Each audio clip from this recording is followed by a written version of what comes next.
एक ही वीडियो में आपको मिलेंगे ढेर सारे किचन हैक्स। नारियल का तेल कोई भी सूती कपड़े पे डाल करके आप अपने लकड़ी का जो फर्नीचर होता है उसकी सफाई बहुत अच्छे से हो जाती है। आपका फर्नीचर एकदम नया जैसा हो जाएगा। Hello friends, welcome back to my channel. तो आप लोग कैसे हैं? आशा करती हूँ आप लोग बहुत अच्छे होंगे। तो आज हम आप लोगों के लिए लेकर के आए हैं बहुत सारे किचन के टिप्स, जो कि छोटी सी वीडियो में आपको 20 किचन टिप्स मिलेंगे जो आप कहीं नहीं देखे होंगे। तो चलिए हम आप लोगों के साथ में दूसरी टिप्स शेयर करते हैं। जैसे हमारा बर्नल होता है उस पर आप नारियल तेल लगा दीजिए। जब भी आपकी रुई ख़राब हो जाए, पुरानी हो जाए, उसको कंघी से इस तरह से सही कर सकते हैं। ये आपकी रुई एकदम नई जैसी हो जाएगी। अगर वीडियो पे पहली बार आए हैं तो हमारी वीडियो को लाइक करना और ज़्यादा से ज़्यादा शेयर करना और चैनल को सब्सक्राइब करना बिल्कुल भी ना भूलें। मैं इसी तरह की टिप्स लेकर के आती रहती हूँ। देखिए, चुटकियों में हमारी जो पुरानी रुई होती है वो कितने अच्छे से नई हो जाती है। छोटी छोटी टिप्स हैं, लेकिन आशा करती हूँ आप लोगों के लिए बहुत ही यूज़फुल होंगी। तो इस तरह से आप अपनी रुई को नई बना सकते हैं। जैसे कि हमारी वॉशिंग मशीन होती है, इसको हम इस तरह से क्लीन करना बहुत ज़रूरी होता है। तो देखिए, इस तरह से इसको निकाल करके और उसके बाद इसकी सफाई कर दीजिए। पाइप लगा करके जितनी भी मिट्टी जम जाती है उसको हटा दीजिए। तो आपकी वॉशिंग मशीन कभी भी ख़राब नहीं होगी। और इसको हम इस तरह से सारी सफाई करने के बाद में पाइप से इसको अच्छे से साफ़ करके फिर से ये ढक्कन लगा देंगे। तो जितनी भी गंदगी होगी सारी की सारी निकल जाएगी। बढ़ते हैं नेक्स्ट टिप्स की तरफ, जो कि हमारी बहुत ही यूज़फुल है। कढ़ाई हमारी, जैसे इस तरह से लोहे की कढ़ाई कभी कभी ज़्यादा जल जाती है, तो उसके लिए हम क्या करें, बिना रगड़े हमारी कढ़ाई कैसे छूटे। तो इसके लिए आप क्या करिए, जो हमारी केचप होता है ये कभी कभी ख़राब हो जाता है। उस केचप को आप फेंकने के बजाय इस तरह से कढ़ाई में लगा करके 5 मिनट के लिए छोड़ दीजिए। उसके बाद आप देखेंगे आपको बिल्कुल भी मेहनत नहीं करनी पड़ेगी। और इस तरह से रगड़ देंगे तो आपकी कढ़ाई एकदम साफ़ हो जाएगी, बिल्कुल भी कहीं दाग धब्बे नहीं रह जाएंगे। तो चलिए धुल के दिखाते हैं। उसके बाद में इसे हम किस तरह से रखें कि इसमें जंग ना लगे। तो इसके लिए आप क्या करिए, इसको थोड़ी सी साबुन लगा करके अच्छे से क्लीन कर दीजिए पहले।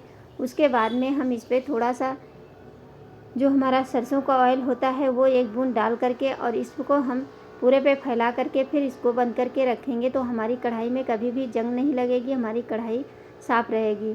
अगली टिप्स है, जैसे इस तरह की बोतलों को साफ़ करने के लिए क्या करें, 1 चम्मच चावल ले लीजिए, 1 चम्मच नमक ले लीजिए और इसके अंदर डाल करके और फिर इसको जब साफ़ करते हैं तो ये बहुत अच्छे से क्लीन हो जाती है और ये बिल्कुल भी समय आपका नहीं लगेगा। फिर हल्का गुनगुना पानी डाल दीजिए।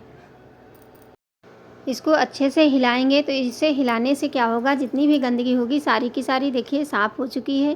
तो इस तरह से अपनी बोतल को साफ़ कर सकते हैं। जैसे कि हमारा हरा मटर होता है या छोले होते हैं, राजमा होता है, ये सारी चीज़ें घुन लग जाते हैं। इसके लिए हम क्या करेंगे, इस तरह से सरसों का ऑयल लगा करके और फिर इसको स्टोर करेंगे। तो आप इसको काफ़ी समय तक स्टोर करके रख सकते हैं। तो बढ़ते हैं नेक्स्ट टिप्स की तरफ, जो कि हमारी बहुत ही यूज़फुल है। इस तरह की बोतलें सभी के घर में पड़ी मिल जाती हैं। तो सबसे पहले इसका हम ऊपर का रैपर काट देते हैं। काटने के बाद में इसको नीचे से इस तरह से काट देंगे। जिस तरह हमने दिखाया है आप इसी तरह से बोतल को कट कर लीजिए। फिर इसको हम देखिए दोनों सारी बोतलें काट लिए। अब पतली पतली इस तरह से हम काट देंगे। सिर्फ हमें बिल्कुल पतली पतली काटनी है। देखिए सारी की सारी इस तरह से आप काटते चले जाएंगे और ये बहुत ही आसानी से कट जाती है। इससे हमारा एक बहुत अच्छा झाड़ू बनके तैयार हो जाएगा। तो देखिए इस तरह से काटना है। सारी बोतलें कट के तैयार हो गई। एक डंडी में लपेट दीजिए। उसके बाद में ऊपर से टेप लगा दीजिए और टेप लगाने के बाद में आप इसको कहीं भी झाड़ू लगाएंगे तो आपका झाड़ू सालों साल चलेगा, टूटेगा नहीं। देखिए इस तरह से ये बहुत अच्छे से काम करता है। एक बार बिना पैसे खर्च किए इस तरह से आप झाड़ू को बना सकते हैं, जो कि हमारा बहुत ही मजबूत रहता है। इससे हमारा टूटेगा नहीं, ना तो ये पानी में गलेगा। जैसे कि होता है झाड़ू भीग जाता है तो बहुत जल्दी टूटने लगता है। बढ़ते हैं अपनी नेक्स्ट टिप्स की तरफ, जो कि बहुत ही यूज़फुल है। जैसे कि शिमला मिर्च सभी को खाना पसंद है। इसको जब हम बीज रह जाते हैं तो बहुत दिक्कत होती। तो इस तरह अपने हमारा अंगूठा होता है उसकी सहायता से इसको हम नीचे को प्रेस करेंगे और इसके सारे के सारे बीज एकदम से आराम से अलग हो जाते हैं। बिल्कुल भी हमें इसमें कोई चीज़ डालनी नहीं पड़ती है। तो इसको इस तरह से काटने के बाद में आप इसकी सब्ज़ी बना सकते हैं। बढ़ते हैं अपनी अगली टिप्स की तरफ। जैसे कि हमारे घर में इस तरह की बोरियां होती हैं और पिलो कवर होते हैं। तो इसको हम क्या करेंगे, बोरी को इसके अंदर फिल कर दिए हैं। उसके बाद में यहाँ पे लगा देंगे सिलो टेप। जो हमारा सिलो टेप होता है उसको लगा करके, और चाहे तो बाहर से सिलाई भी कर सकते हैं, नहीं तो सिलो टेप से इसको चिपका दीजिए। फिर हम इसको यूज़ कहाँ पे करेंगे, जैसे कि हमारा वॉशरूम होता है, वहाँ से हम जब भी निकलते हैं पैर गीले होते हैं, यहाँ का हमारा डोरमेट बहुत जल्दी से ख़राब हो जाता है। तो बढ़ते हैं अपनी अगली टिप्स की तरफ। एक बर्तन ले लीजिए, उसमें पानी डाल करके इसमें हम 3 गोलियां डाल दिए हैं, जो हमारी कपड़ों में रखते हैं, फिनाइल की गोली जिसको बोलते हैं, वो वाली गोली डाल करके इसमें हम डालेंगे 1 चम्मच नमक। अब इसको डालने के बाद में आप इसको अच्छे से मिक्स कर दीजिए, फिर थोड़ा ठंडा हो जाने दीजिए। और ठंडा होने के बाद में देखिए इसमें एक परत सी जम जाती है, इसको पहले छान लीजिए। अब इस पानी को आप बहुत ही यूज़ में लाएंगे, जो कि हमारे बहुत काम आने वाला है। तो इसको इस तरह की बोतल में आप रख सकते हैं, चाहे तो ज़्यादा बना करके आप इसको रख भी सकते हैं। ये काफ़ी लंबे समय तक ख़राब नहीं होता है। जब भी आप पोछा लगाएं तो इसमें से एक ढक्कन ले लीजिए और उसके बाद में पोछा लगाएंगे तो हमारे घर से कीड़े मकोड़े और जो नमक होता है, इससे नकारात्मक ऊर्जा दूर होती है और घर में सुख समृद्धि आती है। जैसे कि जहाँ पे भी हम सिलेंडर रखते हैं वहाँ पे जंग के निशान पड़ जाते हैं, तो उसको साफ़ करने के लिए जो चाय पत्ती हमारी ख़राब हो जाती है, उस चाय पत्ती को आप लीजिए और इसके ऊपर डाल करके फिर थोड़ा सा हार्पिक डालने के बाद में इसको रगड़ देंगे, तो कितना भी पुरानी जंग लगी हो वो आपकी तुरंत साफ़ हो जाएगी। फिर कोई कपड़ा ले लीजिए या पॉलीथीन ले लीजिए, उसकी सहायता से इस तरह से चाय पत्ती को इसी के ऊपर रगड़ देंगे, तो हमारी जितनी भी जंग होगी वो सारी की सारी साफ़ हो जाएगी। फिर आप इसको साफ़ करेंगे तो देखिए कितने अच्छे से ये क्लीन हो गया है। और इस तरह से आप कहीं भी जंग लगी हो तो चाय पत्ती से आप साफ़ कर सकते हैं। आशा करती हूँ आज की टिप्स आप लोगों को बहुत ही यूज़फुल लगेंगी और अच्छी लगें तो प्लीज़ शेयर ज़रूर करना। जब भी हम कभी कॉफ़ी बनाना चाहते हैं तो अगर मशीन नहीं है तो हम सोचते हैं कि कैसे झाग वाली कॉफ़ी बनाएं, तो इस तरह से दूध में चीनी मिला करके और पानी को खौला लें अच्छे से। फिर बाद में इसमें कॉफ़ी डालेंगे और डालने के बाद में हम इसको जो हमारा इससे हम इसको मथानी की तरह मथ देंगे, तो हमारी कॉफ़ी बिल्कुल झाग वाली बनके तैयार हो जाती, जैसे कि मशीन से हम बनाए हैं। तो देखिए कितनी झाग वाली कॉफ़ी बनके तैयार हो गई। ऊपर से थोड़ी सी कॉफ़ी डाल दीजिए। ये देखने में बहुत ही अच्छी लगती है और पीने में भी बहुत स्वादिष्ट होती है, फटाफट चुटकियों में बन जाती है और ये हमारे लिए बहुत ही फ़ायदेमंद होती है। इस तरह के डब्बे सभी के घर में होते हैं, जैसे छोटे छोटे हमारे फ़ोटो हो गए या हमारे आधार कार्ड है या पैन कार्ड है, कोई भी छोटे छोटे आइटम है, इस तरह के डब्बे में रख करके आप इसको रखेंगे तो ये सामने दिखता रहता है और आपको तुरंत मिल जाएगा। तो देखते हैं अगली टिप्स क्या होता है। जैसे कि हमारे लड्डू गोपाल के लिए हम बाल मार्केट से ख़रीद के लाते हैं, तो उसके लिए आप क्या करिए, एक छोटी सी सुई ले लीजिए और कोई कार्डबोर्ड का डब्बा ले लीजिए या तो कोई डब्बे का ढक्कन ले लीजिए।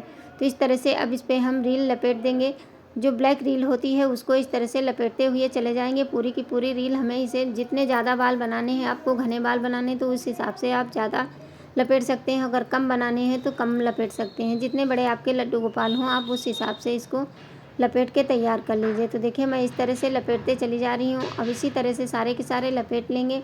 उसके बाद में इससे बहुत सी सुंदर बाल बनके तैयार हो जाते हैं, जो कि आप मार्केट से बहुत ही महंगे महंगे ख़रीद के लाते हैं, आप घर पे ही बना सकते हैं।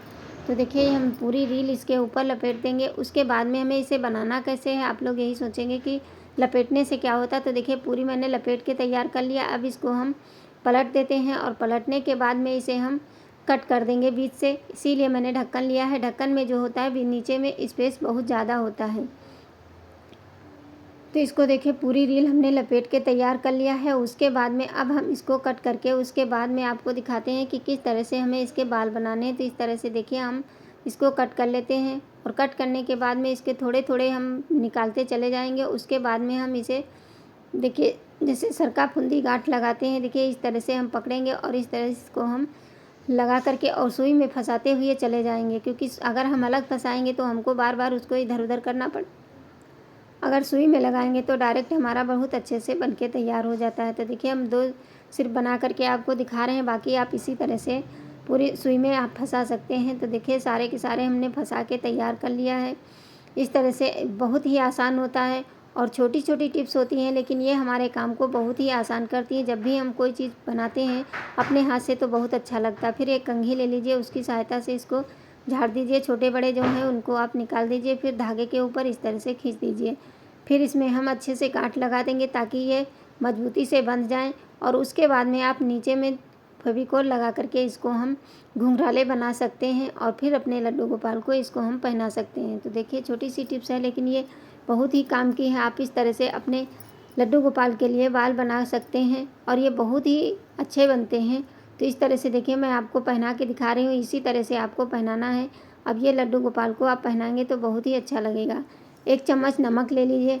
अब इससे हमारा क्या है कि हमारे 1 चम्मच नमक से हमारे 1 महीने तक कपड़े धुलेंगे। तो जिसमें भी आप सर्फ़ रखते हैं उसमें 1 चम्मच नमक डाल दीजिए और 1 पैकेट हम इनो डाल करके इसको हम मिक्स कर देंगे। अब ये हमारा जो है 1 महीने तक की थोड़ा सा पाउडर है, लेकिन ये 1 महीने के कपड़े आपके आराम से धुलेंगे। इसमें हम वैसे ज़्यादा डालते हैं, लेकिन इसमें थोड़ा सा डाल करके फिर सारे कपड़े इसमें भिगो दीजिए। आपको ना रगड़ना पड़ेगा, ना तो आप वॉशिंग मशीन की आवश्यकता पड़ेगी। फिर उठा करके पानी से अच्छे से धुल दीजिए, आपके कपड़े एकदम चमक जाएंगे, बिल्कुल भी मेहनत नहीं करनी पड़ेगी। आशा करती हूँ आज की टिप्स आप लोगों को ज़रूर पसंद आई होगी। अगर अच्छी लगे तो ज़्यादा से ज़्यादा शेयर करना और चैनल को सब्सक्राइब करना। हम इसी तरह की टिप्स लेकर के आप लोगों की सेवा में आती रहती हूँ। और तब तक के लिए आप लोग अपना और अपनों का ख्याल रखना। Thanks for watching. धन्यवाद। हैप्पी जन्माष्टमी।